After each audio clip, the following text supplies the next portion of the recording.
Hi, my name is Tammy Marcoux with McMullen Homes, and today we're going to be talking about some common buyer questions that I often get asked. And I have brought along with me Lisa.p.perry, who is a mortgage specialist from the Royal Bank. So welcome, Lisa. Thanks for joining us today. Hi, Tammy. Thanks for having me. You're welcome. So one of the common questions I get asked is, what is the difference between a deposit and a down payment? The difference between a deposit and down payment is you put down a deposit for the home, and that goes into trust. And then what happens with the rest of the down payment is when you go into the lawyers to sign, we'll be taking the rest of the down payment into the lawyers, and whatever you put down as a deposit, that's also put towards the purchase. Oh, well, that's great, because often I get asked from buyers, they're wanting to know, like, well, how does the deposit make up part of the down payment? And so it all happens at the end when all the monies go to the lawyers. Yes. Yeah. So what would happen is the lawyer would contact the client and let the client know how much to bring in. So then they'll just go to the bank and get a bank draft, take it into the lawyer, and then the lawyer does everything else.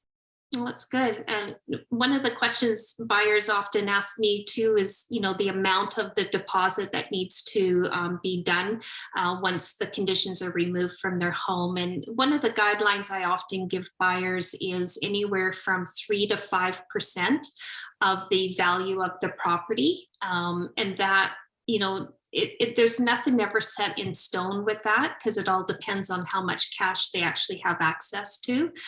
But as a general rule of thumb, that is usually what I'm asking my buyers to have available, is between 3 and 5% of the value of the property. Which is very common. That's good. All right, so the next question I get asked is, how much of a down payment does a buyer need to put down on a property? Usually minimum 5%, but it depends on what they can afford as well and how much the purchase is. So if it's a first-time home buyer, what would you be recommending for them? Would it be the minimal 5%? I usually try and recommend the 20% just because there's extra fees added on if you're going under 20% of the purchase. Okay. All right. Good. Thanks, Lisa. You're welcome. One of the other questions I get asked is whether or not a mortgage needs to be insured. So maybe you can talk about that, Lisa. It depends on the clients. It depends on how much they have to put down. If you put 20% or higher, then it does not have to be insured, but anything below 20% will have to be insured. And then for a mortgage that needs to be insured, is that something that you help them with, or is that something that the buyer needs to apply on their own? No, we definitely help them with it. Everything just goes into the application and then to the processing center. Okay, great. Thanks a lot, Lisa. Oh, you're welcome.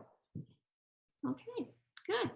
Well, thank you so much, Lisa, for joining us today. And if a buyer needs to get their first steps started for a mortgage approval, what is the best way that they can get in touch with you?